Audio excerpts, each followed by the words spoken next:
Na ile boma langu kuna mtu kweli? Mume wangu hata nilipokuja umekuja. Yaani mimi kuna jambo linanitatiza sana. Jambo lipi hilo?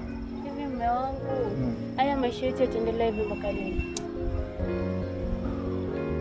Yaani mimi haya maisha ya kupata leo kukosa leo mimi yananitatiza kabisa. Nafahamu kweli. Nafahamu fika kweli unatatizika.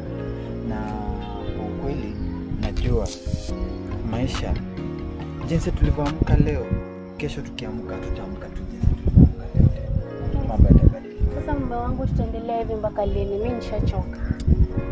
Choka. Ni kipi kinachokuchokesha? Nimechoka na shida za hapa. Leo tunapata mlo mara moja kwa siku. Watoto ndio wale waendi shule, madeni yako huku na huku yamejaa. Mimi nimechoka na haya maisha. Najaribu kuwaza jinsi tutakavyosaidiana, lakini ama unaweza kuwa na jawabu, tunaweza tukafanya nini? Mimi sina jawabu lolote. Sasa wewe si ndio mwenye nyumba, sasa mimi jawabu natoa wapi? Mke wangu, hata wewe mwenyewe unajua vitabu vitakatifu vinasema kwenye raha na shida tutakuwa pamoja. Ukinishikilia nami pia mimi nitajipata niko na nguvu ya kuendelea kutafuta kustiri familia yangu. Hata wewe mwenyewe unajua barabara kabisa haiwezi kama lazima iwe. Lakini sasa umekuwa ukiswali huko kwa msikiti wako, umeswali lakini hakuna mabadiliko yoyote. Ni mipango ya Mungu kwa vyovyote huwa atolewe makosa. Wewe fanya hivyo.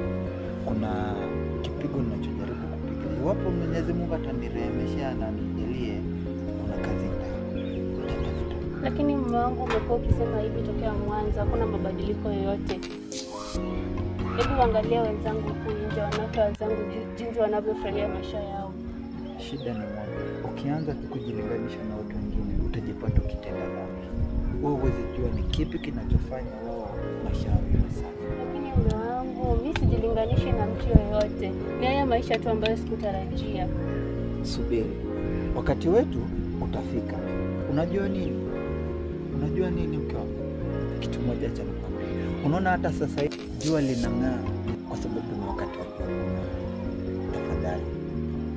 Tafadhali nakuomba. Usikubali mimi. Naomba tu. Ipo Sawa mume wangu.